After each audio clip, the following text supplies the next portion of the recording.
យើងមានសាសនាប្រចាំជាតិសូមកុំអោយឃ្លាត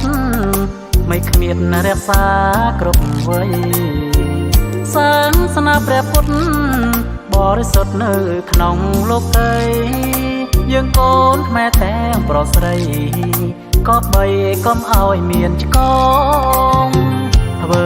ល្អបានល្អបវរពិតណាស់ណាថ្លៃធ្វើនឹងអោយក្តីយើងមិនជួបរឿងសៅហ្មងបើចង់បានល្អសូមគុំធ្វើរឿងខុសឆ្គងជីវិតបានសុខកន្លងព្រោះចិត្តបងតែផ្លូវល្អនៅក្នុងលោកកៃគ្មានអ្វីអាចនៅគង់បានជាតិសាក្រប្រានមិនថាអ្នកមានឬក្រពេលចាកលោកទៅគួរទុកនៅគេឈ្មោះដល់ល្អទ្រព្យសម្បត្តិមានច្រើនកងកមិនអាចយកទៅបានឡើយសូមអញ្ញោមញាតិជួយរក្សាជាតិសាសនាកូនខ្មែរខេមរាមេត្តាគុំនៅកន្តើយវត្តអារាមមានបុរាណលោកសាងទុកហើយធ្វើបុណ្យកុំនៅប្រងអើយជីវិតដល់ត្រើយសុខសាន្ត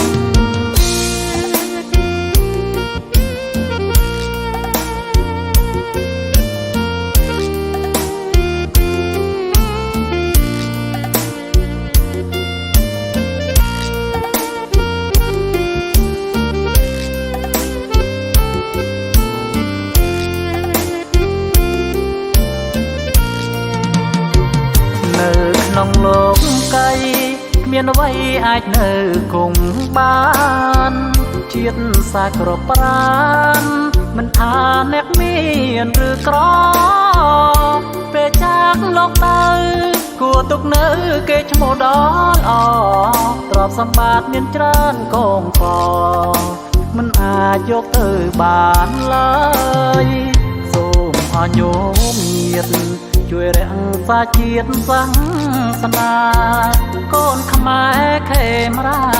មេត្តាគុំនៅកន្តើយវត្តអារាមមានបុរាណលោកសាងទុកហើយធ្វើបុណ្យកុំនៅប្រងអើយជីវិតដល់ត្រើយសុខសាន្ត